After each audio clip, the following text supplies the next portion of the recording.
All right, well, good afternoon, everybody. Welcome back. Thank goodness it'll be day 40 before we know it. Just want to wish everybody a happy new year. Want to thank Georgia DOT, GEMA, State Patrol, our line crews, first responders, and everybody else who responded to the storm. We appreciate them and certainly appreciate the members of the General Assembly for supporting what they do every day out there in this dangerous world. Also honored to have the greatest First Lady in the country, Brian Kemp, with us, and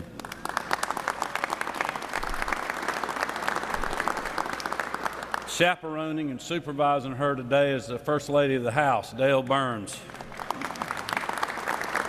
We appreciate y'all being with us. Appreciate Lieutenant Governor Burt Jones, Speaker of the House John Burns, and especially want to thank Budget Chairman Blake Tillery, Senator Blake Tillery, and Representative Matt Hatchett for being with us today, and certainly all these legislative leaders that are behind us. We appreciate you all's partnership so much.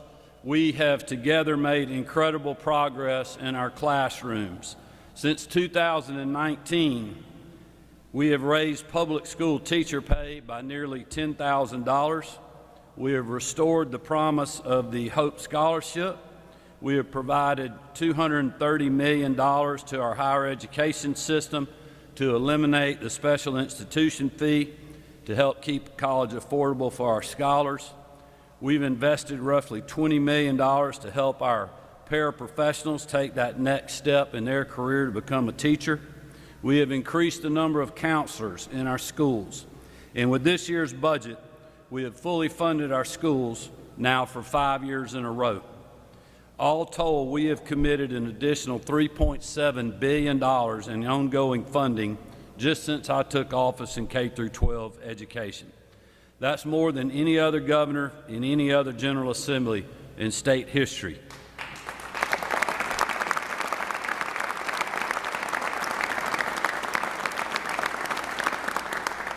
And it ensures our students and teachers have the resources for a quality education. Today, with the support of the people you see here, standing shoulder to shoulder, I'm proud to say that this year we will build on those investments by fully funding our classrooms and adding an additional $10.3 million for local schools for pupil transportation. As many school districts have experienced growth over the last several years, this new funding will ensure they can transport students to school without having to cut into other parts of their budgets. I'm grateful to the leaders up here with me that they have agreed to this infusion that will directly affect our local communities. But we also know that a quality education requires a safe learning environment. That's why we work together to strengthen campus security for every school in the state. Just since I took office, we have provided more than $185 million in one-time school security grants, which equal to roughly $80,000 per school. And after the conversations with school superintendents and leaders across the state this past session, we took a strong step to make these school security grants a permanent part of the budget. Every year, each school will receive over $47,000 to spend on security-related infrastructure or staffing. As all of us remember, the horrific tragedy last year put these investments to test. And had those supports for school security not been made, that fateful day in October could have been even more tragic. With that in mind, I am proposing an additional $50 million in one-time school security grants, which will bring the total grant amount for the current fiscal year to over $86,000 per school for a total of $158 million statewide this year that we will spend on school security.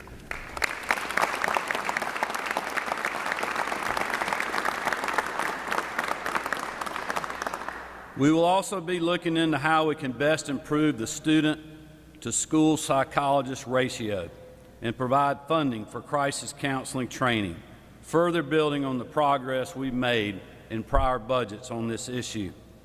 All of these investments were planned with the goal of making our schools even safer, strengthening mental health support for our students, teachers, and faculty, and developing the best and brightest minds right here in Georgia.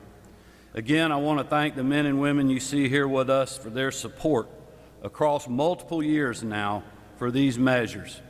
As we have said before, I know we can and will deliver on these measures for our students and hard-working Georgia families. With that, I'll turn it over to one of our key partners, our Lieutenant Governor, Burt Jones.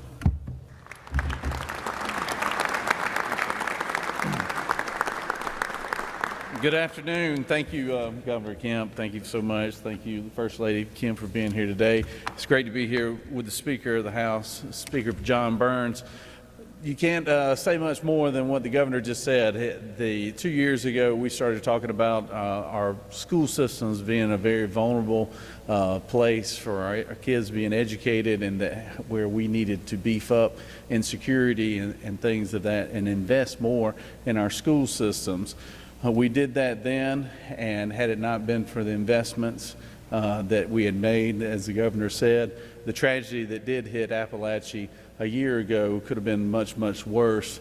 And we're going to continue. This is going to be an ongoing effort where all three chambers, the executive branch, as long as the House and the Senate, are always going to continue to work on building on what the governor has put forth here in the last year, and what we're going to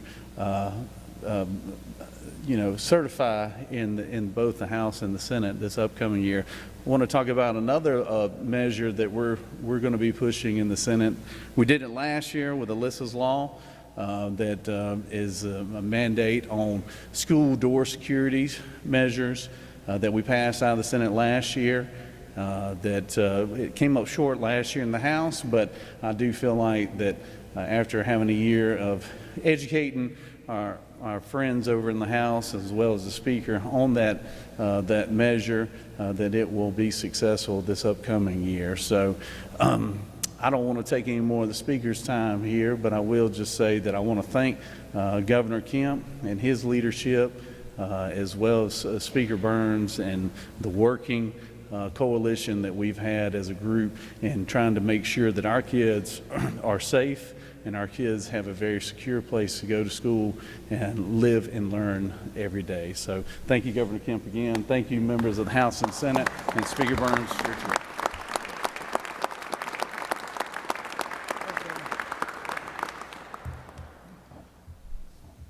Governor Jones, you're right. I do need some time, because our chaplain of the day this morning in the House said he had about a 2-hour message, but he thought he could get it done in 45 minutes, and he stayed on that plan. So it is I don't have quite that much, but y'all know what I know. It's always a great day to be a Georgian, and today is as well. You know, it's also great to be back here under this bright and shiny gold dome, Governor. Thanks for sharing that gold with us and making sure it's beautiful again. This 2025 legislative session is with Governor Kemp, Lieutenant Governor Jones, and all of our members in the House and Senate. We're ready to go. We're ready to get to the people's work. That's where we are, and we've talked a lot about it. Now we're ready to get to work. We talk a lot in the House about education, where this increasing pre-K funding, early literacy initiatives, teacher pay raises, or school safety. And we're proud of the work we've done to create incredible educational opportunities for Georgia students. We're certainly going to continue building on our successes, as the governor said. But this year, following those devastating tragedies we witnessed at Appalachia High School, I made it clear to the House that we would leave no stone unturned when it comes to ensuring that our students can learn in a safe and secure environment. First, I am proud to fully support Governor Kemp working with Lieutenant Governors to provide an additional $50 million in the amended fiscal year 2025 budget for one-time school safety grants. This funding, combined with our prior investments in school safety, will make a significant improvement and a significant investment in every public school in our state for school safety upgrades, improvements, infrastructure, and personnel. Whether a school needs additional security cameras, buildings, safety infrastructure, alert systems, or resource offices, these grants will provide the flexibility and discretion needed to fit the unique needs of every school in every corner of our state.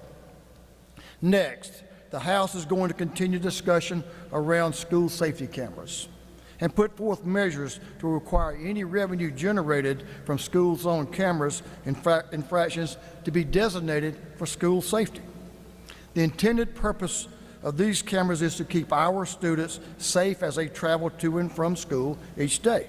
And it just makes good common sense that the revenue generated from their use is designated to just that: keep our children, teachers, and schools safe. Next, we'll take steps to address our students' access to mental health care. We know that mental health care continues to be a growing concern among our young people. That's why I'm proud to join with Governor Kemp in increasing funding to improve our student-to-school psychologist ratio. There's no question, y'all, that the pressures of adolescence are becoming increasingly difficult for our children. And ensuring that they have access to mental health resources and care is critical to their safety and well-being. Finally, we know there was a significant breakdown in communication between school districts, law enforcement agencies, and other agencies leading up to the tragedy at Appalachia High School. The House will take action to require our schools participation in a statewide information sharing and gathering network to assessment model. This model will aim to provide school officials and law enforcement agencies with the information they need to keep our schools, our students safe while maintaining the highest possible of privacy standards for students and families. Our children are our future. They are the future of our state, and our educational system is the foundation of their success. The House looks forward to working alongside my friend, Lieutenant Governor Jones, our colleagues in the Senate, and Governor Kemp to ensure the success of K-12 education here in the great state of Georgia. Thank you. Governor Kemp.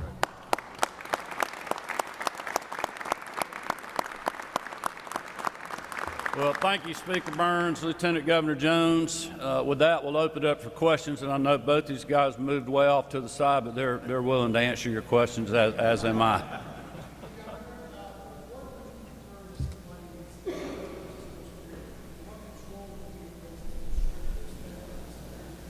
Well, I will just commend the members of the General Assembly. When we did this first, I campaigned on this issue in 2018 with complete local control. We did grants. I believe it was in my first big budget, and the General Assembly went along with that. When we did the second round, we changed up who was, kind of how the money would be distributed, even though it was still going to the local school systems. They had complete local control, because look, they know their schools and their campuses better than we do.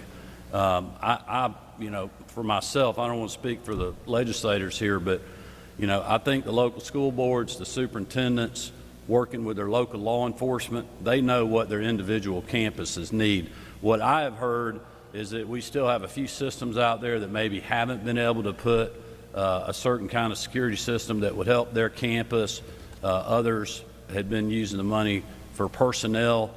So in talking with the legislative leadership, we kind of felt like, let's do one more round of one-time funding, so there will be no excuse for any system in the state to have, what they need. And then you still got the continuation funding that these legislators or the folks that were here last year put in the continuation budget of the funding formula. So that's going to keep going next year and the year after that. But this will help people that haven't been able to do something with one-time money, hopefully be able to finish that out, and we'll see what they want to do. You're going to have some systems that, want to put additional hardware. As somebody mentioned earlier, you'll have some of them that want to go with, a campus-wide security, maybe more cameras, communications in every classroom, whatever it is. We just want the money to go and support those kind of things, and then certainly the legislature will be digging into that as we go through the budget process too, and working with the local systems. I will say that the system we have in place, everybody early on had to have a security plan for their district before they could get the money, to make sure we knew what they were going to spend that money on. We weren't dictating what they should spend it on. We just want to know that they had a detailed plan to do that, so they're getting a good bang for the buck, and that the taxpayer can rest assured that this is going to keep our kids and our teachers and our school system staff safe. Education groups have asked for more spending on the APEX mental health program, as well as social workers and counselors, in addition to psychologists and therapists. Is choosing to do only the psychologists, is that a choice about how much money is available? Well, I would just say this from the APEX program, you know, I also campaigned on that, funded that in my first budget. That money's still in there. The problem is finding these professionals is very, very hard. That's something our state's been working on, is to continue to find more of these counselors and other people in our classrooms. So I'm open to all of the above. I mean, look, if you think about what we've done on mental health in this state, the General Assembly last year, in the budgets we propose, we're spending more money now on mental health than we ever have in the history of our state. And we'll continue to do that. I would rest assured with the budgets that I'll be proposing anyway, and I'm sure the legislature is very supportive of that as well.